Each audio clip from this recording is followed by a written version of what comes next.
Hi, welcome to your reading. I just felt called to pull cards in this moment, so let's see what comes up. No hesitation. Aw, that is so sweet. So we got the star. Love the vibes. I'm loving the vibes. Bottom of the deck. Can you imagine? Anyway, sorry. The star. The Seven of Swords and the Nine of Rods. Interestingly enough, I did a reading about a day from when I did this one, and it spoke about more or less the same energy that appears here in the Seven of Swords in this deck in particular. It speaks of the frequency of assessing a psychological pattern or a repeating behavior or cycle that you are likely done with. With these two cards, I'm receiving that it's a situation, person, experience that you're realizing no longer reflects a true part of who you are.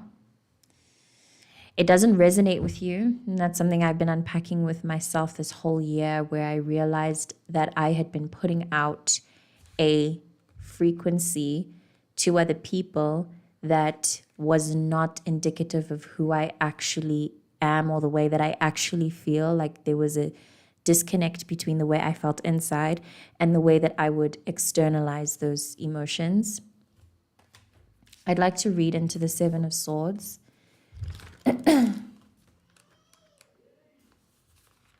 This card speaks of a situation that requires ingenuity, which again, okay, I'll just link the reading that I did from this one, a day before this one, because also speaks of the same like frequency of, this feels like an extension of the last reading I've done, so I'll just link it. Anyway, a situation that requires ingenuity, subtlety, and firm resolve. Firm resolve. That energy is appearing multiple times in this reading. Puts in curiosity to good use, intent, daring, also intent, daring. I mean, the figure of this card speaks for itself with regards to that energy. There are unseen forces at work that need to be taken into account. A psychological puzzle that requires concentration and dedication if you are to solve it. That sentence, there are unseen forces at work that need to be taken into account. The star speaks then of the link to that sensation, being aware of your higher wisdom and of the moment and trusting in it, surrendering to it, but in a way where you know everything is going to work out, which is amazing. I'll actually read the interpretation of the star. This is a really good place to be. I think with these three cards showing out, they genuinely speak so much for themselves. And the bottom of the deck being the Nine of Cups. It all speaks for itself in terms of the undoubtable approach of good news. A sensation of being connected to yourself and feeling safe in the moment, combating maybe past emotions or healing from past experiences that left you feeling vulnerable in an unsafe way, in a way where you were threatened.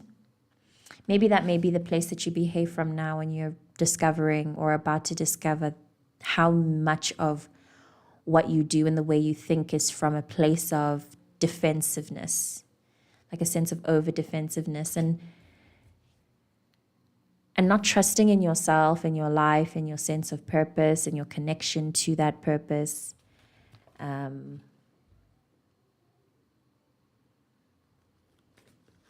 Looking for the star now.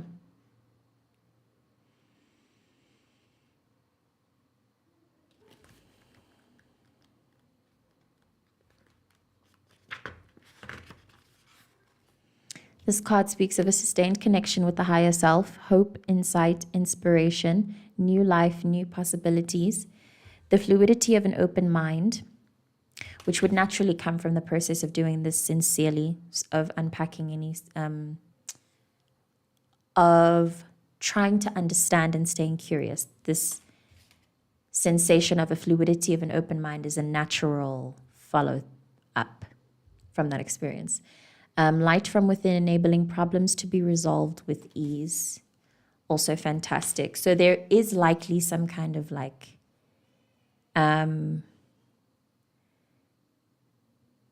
there's a behavioral, I'm feeling specifically into a behavioral pattern that you're noticing either in you or someone you care about or someone who affects your energy in general. There's a behavioral pattern that doesn't sit right with you. It doesn't match with your inner truth. It may be, I've already addressed it earlier in this reading. This tendency to be defensive and to not trust people and to not be open-handed with the way that you connect with people and with the way that you live your life in general. Something about that is changing for the better. Manifestation of dreams into physical reality, miracles, which is wonderful. Manifestation of dreams into physical reality. This at the bottom of the deck also drives that message home, which is great. So shortly from whenever it is that you watch this, wonderful things likely to take place. I'm going to pull more from the bottom of the deck because there is very clearly a story unfolding here with the Emperor and the Knight of Cups. I am extremely resistant to be tapping into the romantic energy because it's been so up and down with the way that I've been tapping into how that's going to play out via the unions and stuff. It still feels absolutely inevitable that those who are meant to be together will be together. And especially with this new phase that you seem to be stepping into, either right now or shortly after you watch this reading, because of the frequency of truth and self alignment, like as you're within and you're without, they match nicely. You're able to, the psychological work that you do, that you may even have been doing by yourself in your own space, the journaling, the self-reflection, and efforts to be more self-aware, that is energetic work, just by the way. As you uncover all of these thoughts about yourself that that no longer resonate with your truth, or that no longer feel good or are abundant for you in thought, you shed off a kind of restriction that was previously like blocking your manifestations from coming in. You are becoming more permeable. And as you become more permeable, naturally you are going to attract not just romance or, all kinds of connections that are a true reflection of the energetic work that you have been doing. These two cards in a reading together on their own, just to focus on you for a second, are brilliant. This is a guaranteed good times coming, time to enjoy yourself, trust in the moment, relax. Whatever information or whatever comes from these swords that are hidden beneath this hill, it can't penetrate through hard sand. The ground can't be stiff. Otherwise, you won't get access to the sword, right? This is very much like your heart and your willingness to be curious. The more open-minded you are, the more of an open model. You have the Knight of Rods at the bottom of the deck, which gives me a very Pisces, Neptunian energy via his idealism and his hope for a better world and his just very simple desire for beautiful, harmonious things. It's giving Libra. What else? Virgo, a healed Virgo, evolved Virgo. So, tapping into and holding onto that energy, and as you work through everything, remaining soft and willing and open and trusting very important that you retain your higher wisdom at this time and your hope and connection to higher thoughts. I also saw recently a story of a healer mention how subliminals have been working for her. So if that's something that you would like to tap into, it's those background affirmations that you play as you sleep or meditate, then you should get into that. And I had the idea of doing so. I haven't started it yet, but I had the idea of doing that. Well, not just my idea, of course. Many people have done this, so you should do it too. Record the subliminals in your voice, record affirmations in your voice. And I'm getting the random sense that these affirmations, whichever you use, make sure that they have to do with your ability to enjoy life. So I enjoy being alive. I love my life. Something relative to your living experience. There's an upgrade opening for that you can take advantage of at this time. Maybe set it with the upcoming new moon. I'm recording this November 2025. There's a new moon upcoming, but if you have by chance one, then do that. You could also set intentions anytime in general, I think. It's such a beautiful spread. I have them all laid out, and it's such a positive frequency. A really positive, hopeful frequency. It's so stunning, and like there's no reason for you to be, you have every reason to be excited about your life right now and excited about being alive. Also, subliminals regarding connection with your higher self. This is something that has actually worked for me that might be for you to practice, but consider it, even if you do it right now in this moment as you're watching. Verbalize your invitation for your higher self to take place in your heart or mind, whatever resonates with you, and to like be with you, Instruct your higher self or your soul or even your body itself, whichever plane you want to understand this from, because you can do that as well. You can instruct your body and the cells of your body to feel happier. Sounds woo-woo. But I promise you, and this is a practice I rely on, especially going to sleep. And I find it's a hilarious experience too. For example, it happens so often to me where I go to sleep before bed and I very casually say, okay, we're going to wake up early tomorrow. And then the next morning, without fail, this is 100% guaranteed, I will wake up early tomorrow, whether by my own just waking up or my son or I hear a sound, It's pretty magical to remember our connection to this reality in terms of the manifestation, the way miracles can happen, the way your inner world can influence your outer world, and the flow between those worlds, between your internal and external. I would recommend absolutely staying hopeful if it might be that hearing this reading doesn't quite land right and you don't fully trust that this good time is coming. Just stay hopeful.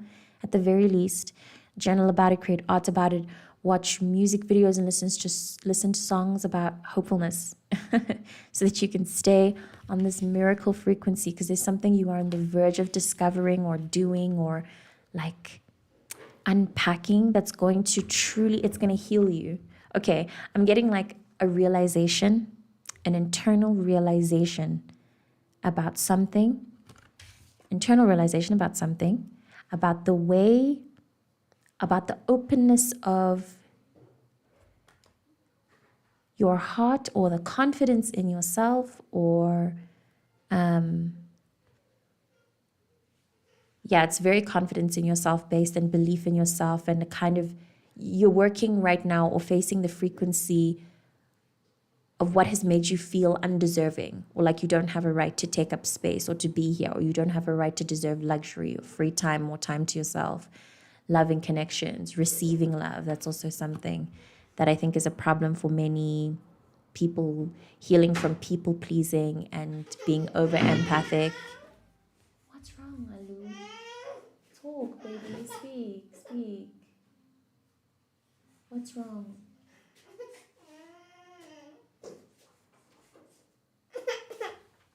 Are you mad that I'm recording? Okay, I'll stop. Hold on. Let me finish.